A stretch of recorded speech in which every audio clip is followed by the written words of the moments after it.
So today's video is going to focus on the first 4 sections of the College Board outline, which correlates in your book to section 1.1 in the introduction from chapter 1. Your book will be an important tool for you throughout this course, both for problems as well as clarification if you need it. So be sure that you're using it, you're looking at it, you're going back, using it for a reference. It will help you quite a bit. Okay, so this class is going to be a lot different than a traditional math class. You're going to see a lot of vocabulary in here. And that is actually one of the places we're going to start is with some of the vocabulary. And it's very, very important that you are using the vocabulary correctly. You cannot interchange terms. So if you're a flashcard person, you may want to be doing that. Okay, again, I cannot stress enough the importance of using the vocabulary correctly. You will also be expected to use context throughout every answer that you give, meaning that you can't just give me an answer of the number is 10 or it's 12. 10 what? 12 what? Okay, you have to make sure you are putting things in context. And so to be able to do that, it is going to be important that you can determine things like the individuals and the variables. So our first definition here is our individuals. Okay, our individuals, these are our objects that are described by the set of data. So it doesn't necessarily mean that it has to be people. Okay, it's whatever is described by the set of data. And we're going to look at an example of this in just a second. Okay, the variable is going to be whatever particular characteristic that is being used to describe that particular individual. Okay, and that variable can take on different values for different individuals. Let's say, for example, we were talking about individuals and we were talking about height. Okay, so the individual will be the actual people, and the variable would be how tall the people actually are. So people can have different values for that variable of how tall they actually are. And we have two basic kinds of variables. We have what we call a categorical variable. So a categorical variable is where I'm putting things into groups. Okay? A quantitative variable is going to have a numerical value. So a quantitative variable always has a numerical value. Okay? And it's a numerical value where you could take an average. Okay? So basically it's a quantitative variable is going to be something that you measured, where a categorical variable is also called a qualitative variable. Okay, and that's kind of one of the easiest ways to think about it. Qualitative is I sort. Okay, quantitative, I'm going to measure something. Okay, but what we need to keep in mind that everything that is a number does not mean that it's quantitative. Okay, for example, we all have zip codes in our address. Those are a number, but we're not going to add all the zip codes up and take an average, right? Zip codes could be, we could live in the apple zip code and the orange zip code and the banana zip code. Okay? Those are still categorical. Okay? Just because they are a number does not guarantee that they are quantitative. The floors of a building, right? We have some classrooms on the second floor and some classrooms on the first floor. Those floors are categories. They are not measurements. Okay, so make sure that just because it's a number, we don't automatically assume it's a quantitative. We're going to lean that direction, but make sure we've looked at it closely. Okay, so let's look at this set that we have over here. And let me get rid of that a little bit for you so you can see it a little bit better. Okay, so I strongly recommend that you go ahead and you pause it and you take a second so that you can read that sample. Okay, so we have a lot of data here, okay, involving province, gender, language spoken, handed, height, wrist, preferred communication. Okay, so lots of information here. So the question, part A, is asking me who are the individuals or what are the individuals in this particular data set.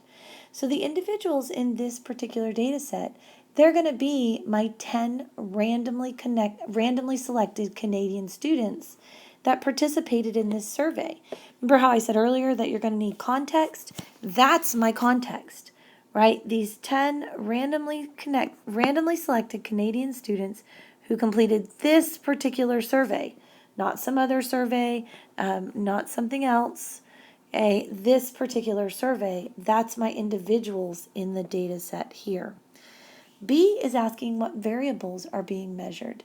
So my variables, and it's asking you to define them as whether categorical or quantitative. So my variables are going to be the province that they live in, which would be a category, right? My gender, which again would be a category. The language spoken, which would be quantitative, because it's not, you'll notice they don't have the languages listed. They have how many languages are spoken. Okay, so that would be quantitative. I could take an average of those numbers, and it would make sense to take an average to those numbers. The dominant hand, which would be categorical. Their height, which would be quantitative, right? I could, again, take an average of that. It would make sense to take an average of that. Same with wrist circumference. That would be another quantitative.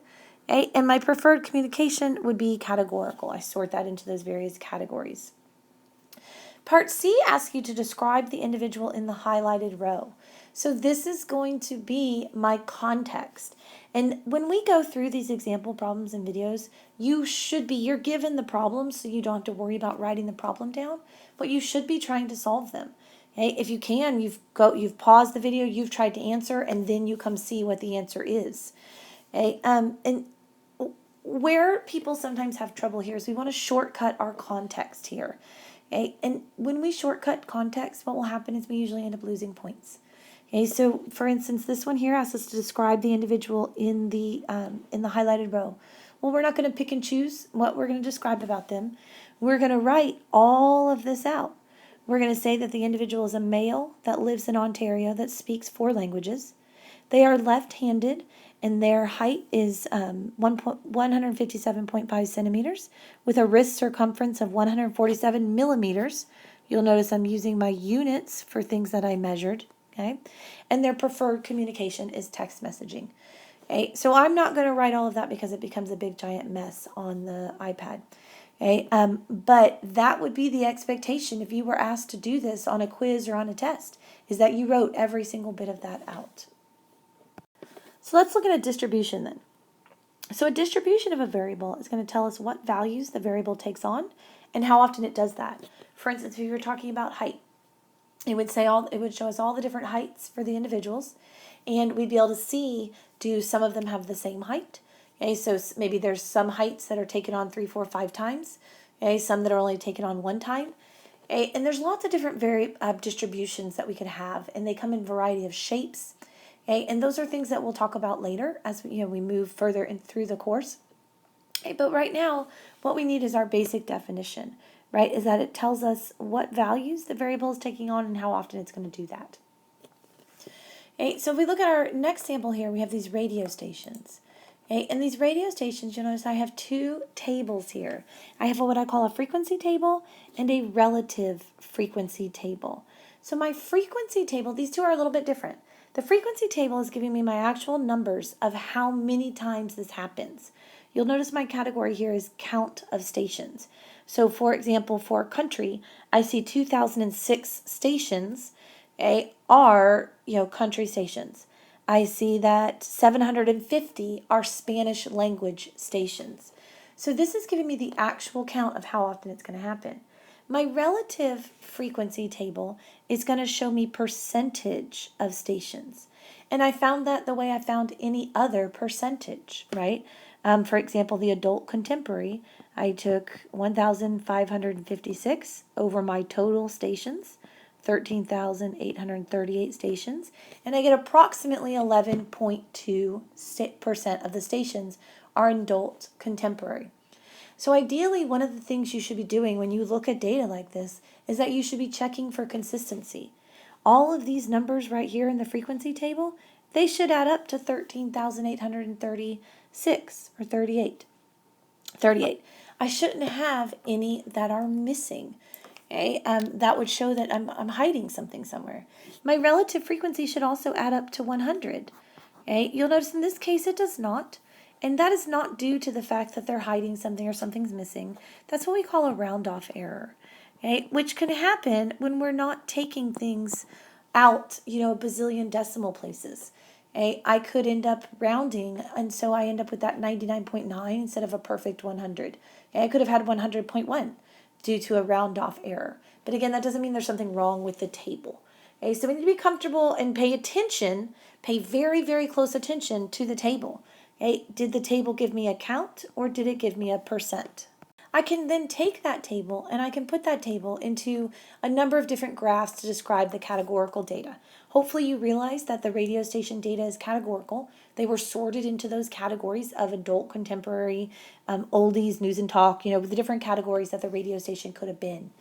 Okay, and so two types of graphs that we could use for categorical data, these are not used for quantitative data, okay, would be our pie chart, which is used, our pie chart is really for emphasis as it's related to the whole, right? So I can see that rock is a tiny little wedge, contemporary hits is a tiny little wedge, news and talk is a big wedge, right? So I'm using that to really emphasize my relationship to the whole.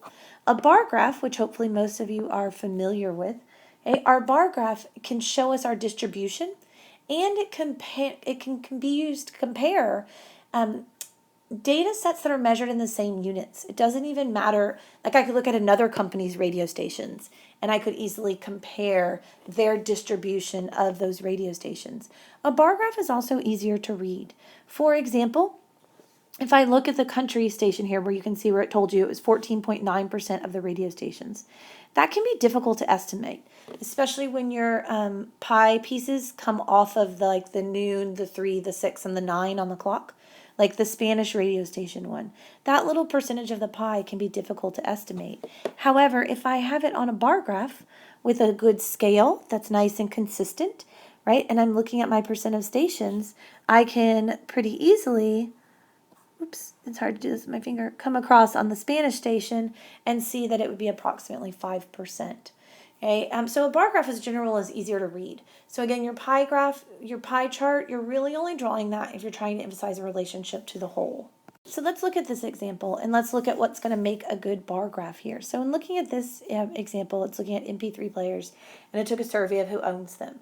And so it's got a variety of age groups and the percent owning an MP3 player. So make a well-labeled bar graph to display the data and describe what you say, okay, what you see. So let's, I didn't try to draw the bar graph on the iPad. I put the picture there. Okay, so let's look at what we've got there. You guys should have the picture on your notes as well. So let's look at what makes this good. Okay, so first of all, what makes this good is that I labeled my X and my Y axis, and you'll notice they have units if need be. I have percent on the Y axis. I have units on the X axis, right? These age groups were measured in years.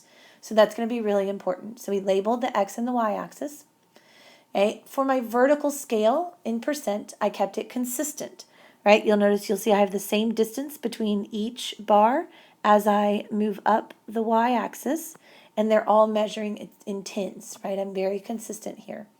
Okay. For each category, I drew a bar that corresponds to its appropriate percentage, and I kept all the bars the same width, right? No bar is any wider than any other bar. Okay, and so that would, those are kind of the things that's gonna make my good, nice, consistent bar graph. The second part of this, here's where it gets a little bit different. Now it asks me to describe what I see. Okay, so now I'm looking for, are there trends in the bar graph? Is there anything that really stands out in the bar graph to you? And this can be a little bit different from person to person. Okay, so in your ideal solution here, you'd be talking about the fact that MP3 players are more popular among young people. Okay, you'll notice there's definitely a difference between young people and the height of their bar versus older people, 55 plus, in the height of their bar. So I can say those things based on this graph, right? It appears that young people MP3 players are more popular with the young people. Okay, I can also say that I have a general trend of an overall decrease as I go up, right? So as the age goes up, as age increases, that the popularity of the MP3 player decreases. So describing what I see doesn't necessarily mean that I'm listing the table in sentences, right? I'm looking at the graph, and now I'm looking for trends or things that stand out, and that's what I'm describing. Okay, and part B asks if it would be appropriate to make a pie chart for the data. Okay, and so in this case, it is not appropriate to make a pie chart of this data because I'm looking at each one, I'm looking at different age groups. I'm not looking, remember, my pie chart's in reference to a whole, and I didn't take a whole and split it into parts, right? I didn't look at 12 to 17-year-olds and then split that into parts. I have a whole bunch of different age groups that then I'm looking at whether they have an MP3 player or not. So it's not a whole. So is it possible to make a bad graph? Of course it is. Okay, so again, pause for a second, read the paragraph real quick. It is important that you get used to doing that. You have got to be able to read the word problem and pull the information out. So pause, read the problem, and we'll go through the solution. Okay, so problem A is talking about this graph on the left that uses pictures instead of a more traditional bars. And it wants to know how it's misleading. Well, let's look at it. Okay, my heights are pretty spot on, right? The heights of the little computers, they're lining up where the top of the bar would line up.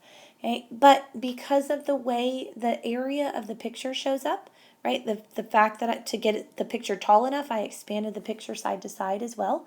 Okay, it's misleading. It makes it look like the percent of Mac buyers who were former Mac owners is at least 10 times higher than the other two categories, which it's not. Okay, this is again like taking my bar. This is like taking a bar graph and drawing it like this. Right? It's misleading to have that really wide. So we don't do a pictogram. Okay. So let's look at part B here. Two possible bar graphs on the data are shown below. Which one could be considered deceptive and why? Okay. Well, hopefully, as you look at these, you realize the one on the right would be considered deceptive. Okay. It's misleading because it started my scale. If you'll notice my scale here, while they both go in tens, my scale on the left started at 0, or my scale on the right started at 10, which basically puts my PC looking at like 0. Okay? And so you get a distorted perception here of my relative comparisons. So this is just trying to show you that scale is really important. Okay? We need to make our scale really reflective of the data, not reflective of what we want the data to show. And I know some of you are going to ask, well, what's the set? Is it always 10? Is it always 5? Is it always 2? It's not. Every data set will be unique. What I will say is don't make your scale so complicated that drawing the scale of your graph takes you 10 to 15 minutes. Okay, so let's look at another kind of table. So now we have what's called a two-way table. So a two-way table is showing us two categorical variables. So if you look in this case, I have two variables, one of opinion about their odds of getting rich by the time they're 30. Okay, and then I have gender. So I have two categorical variables, and they're combined together here on the same table. And I can use that information to calculate what we call marginal distributions. So marginal distributions are taking each of the individual categorical variables in a two-way table, and I look at the distributions that way. And these distributions are always going to be on the right side and the bottom of our table. And if they aren't given to you, this is the first thing you're going to want to do. It's going to make a difference in analyzing your table. So if for some reason these totals weren't given to you, you would want to go ahead and you would want to put those in right away. Okay? It's how you're going to be able to analyze your table. It's going to be needed as you move into probability. Okay? And so these are always going to be on the right-hand side and on the bottom. And you can describe these as percents by putting them over the table total. Okay? What they do not tell us is anything about the relationship between the two variables. So marginal distribution, again, does not tell us anything about the relationship, in this case, between gender and opinion. So it doesn't give us that information. Let's look at what it does give us. For example, here, if I look at this value right here, that marginal distribution there of 1,421, okay, tells me that 1,421 of the individuals here, regardless of gender, right? Because I added these two things together to get that. Regardless of gender, okay, 1,421 are of the opinion they have a good chance of being rich. Okay, my marginal distribution on the bottom here just tells me how many females I have, right? I went through and I added all of the females together and I got that total. Now, can I find other information from this in percentages? Yeah, I can find out what percentage think they have almost no chance, and I can look at that over the whole table, right? I can say 194 out of 4,826. Okay, we'll get into a little bit more about how we would split that piece by piece in a minute. Okay, so let's look at this problem here. Use the data in the two-way tables to calculate marginal distributions in percent of the different categories here. Okay, of opinions, marginal distributions here of opinions. Sorry, the opinions was kind of cut off on the side of my iPad. Okay, so we already did the first one, right? I would go through and I would calculate that in percent. And so I end up, once I multiply it by 100, I end up at 4.2%. We're going to do one more and that's it. Okay, for the second one, probably not opinion, 712 over 480.26. So, times 100 because I want percent. All right, so I'm just doing this. I'm going to go through and I'm going to do this for each one of them. Okay, and I'm going to calculate these marginal distributions in percent. Okay, so you would go through and you would finish the rest of those examples there. So part B asks to make a graph to display the marginal distribution and again to describe what I see. Okay, so if I'm making a graph here for this marginal distribution, I need to keep in mind my important things that I need to do to make a good quality graph. So I need to set up my X and Y axis. I need to label them, right? So my X axis is going to be my survey responses, right? And my Y axis is going to be percent. Okay, I need a consistent scale. And based on what you calculated, the highest percent you should have calculated was 29.4%. So you can have a scale that goes up to 30. So I want to be, as consistent as I can be, right? I'm going to have a scale and I'm going to label that scale 10, 20, 30, right? And then again, I would want my bars to be all the same width, okay? And I'm going to kind of roughly sketch out my bars. I'm not really going to pay attention to percentage. You guys hopefully are paying much better job to your percents. Again, I'm doing this with my finger on the iPad. And then I would need to label each one of these bars, right? So this first bar would be my almost none. Okay, you can actually see this particular example solved for you in your book, okay, if you want to go compare your graph. But again, you would need to label each one of these bars would need to be labeled with whatever particular opinion it represented. And then the final part here, you have to make sure you did the second part, which is describe what you see. Okay, and so again, looking for anything that kind of stands out, odd, big trends here. Okay, so one of the things in the ideal solution they said is that a lot are optimistic about their future income.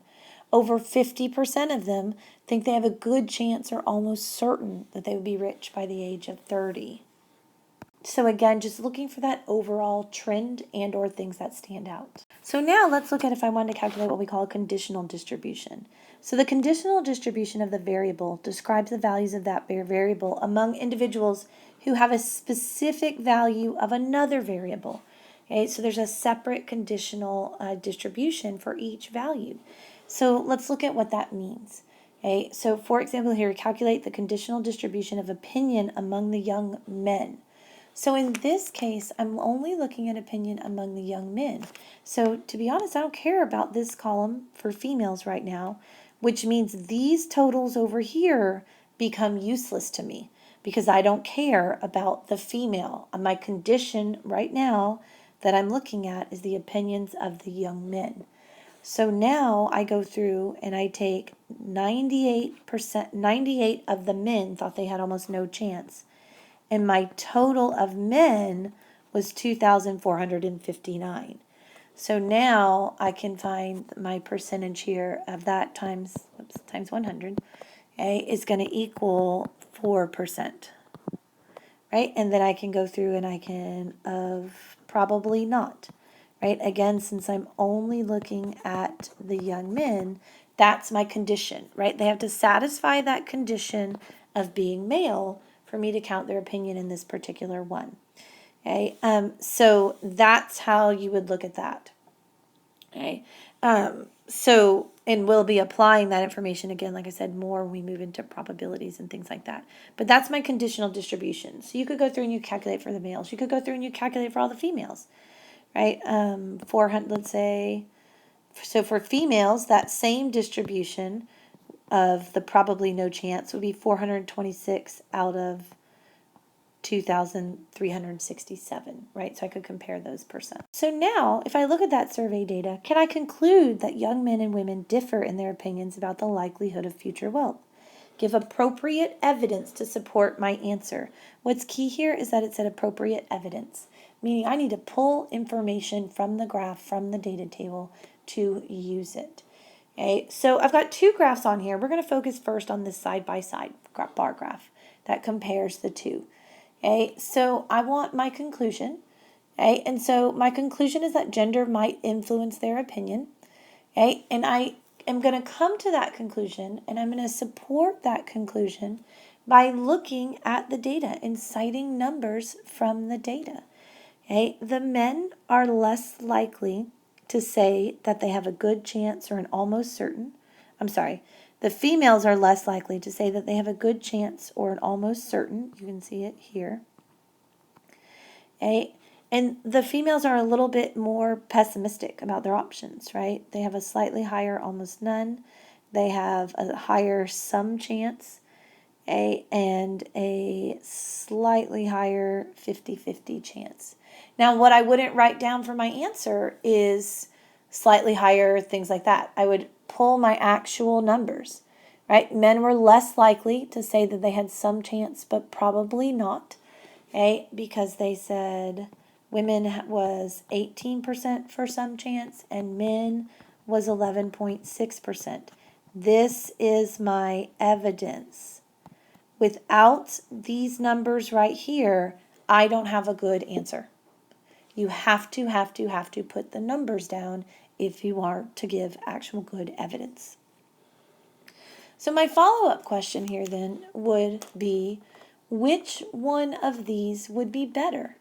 This what we call a side-by-side bar graph, which is this one here, right? So my side-by-side or my segmented bar graph, this rainbowy looking one over here on the right, which will be better?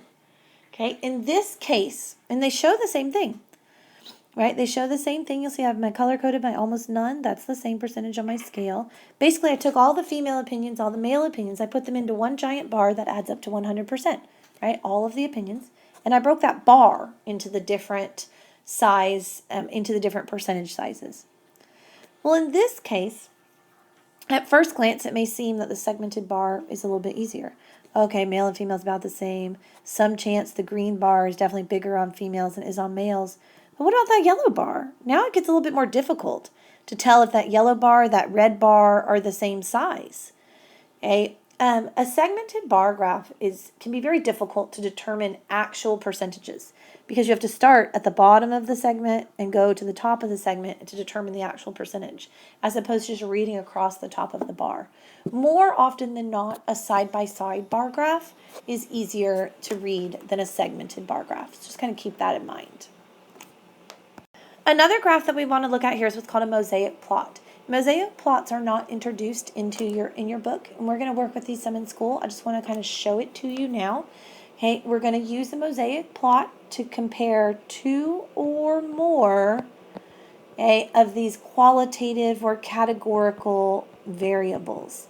So the example that was used here is the Titanic.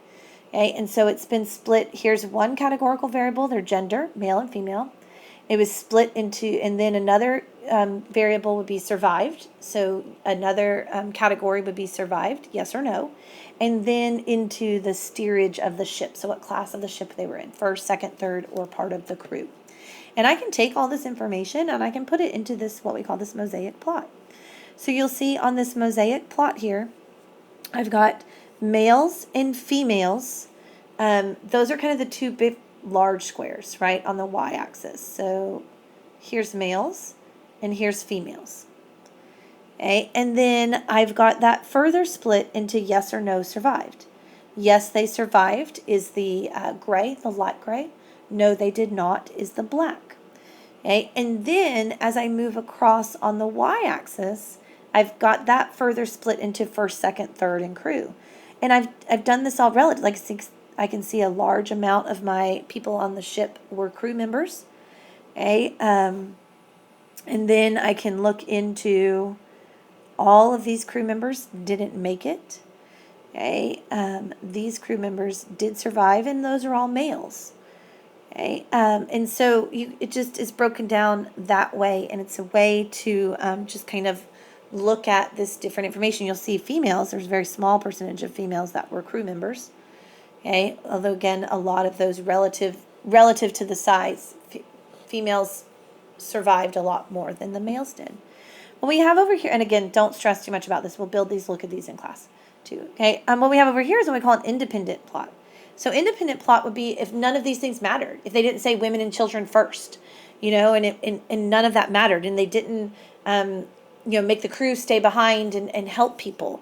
Like if none of that mattered, you'll see how it's all even, right? How it's all even. The percentage of females that survived is the same, regardless of first, second, third class, or crew members. Okay, and these percentage of deaths, male versus female, those are actually the same. Okay, so none of these things impacted, and we'll talk about what that means later. So let's look at this. That's called association, right? We can say there's an association between two variables if knowing the value of one variable helps me predict the other one. If knowing they were female helps me predict that they survived. Well, it did, right? Because they were put on the lifeboats first. Okay, if knowing they were in first class helps predict if they would survive, again, it did. Okay, they got into lifeboats first. Okay, so there is an association between those particular variables. The second graph I showed where it was all the same, the independent one, that would mean that there is no association. Okay, and so I couldn't use male or female or first class to predict their ability to survive. So let's look at this last example here. Okay, so let's complete our analysis of the data of superpowers. So I've got these, basically let me give you a quick summary of what happened here. I've got these kids that were asked about superpowers in the US versus in the UK. And you can see the data table there. So the first one asked me to find conditional distributions of superpower preference among students from the UK and from the United States. Okay, the second one asked me to make an appropriate graph. And the third asks if there's an association and give an appropriate evidence to support your answer. So actually, we are not going to go through this solution. What you are going to do is you're going to do this problem, and this will be the very first thing we do in class. We're going to check your work on this problem to make sure that you understand what's happening.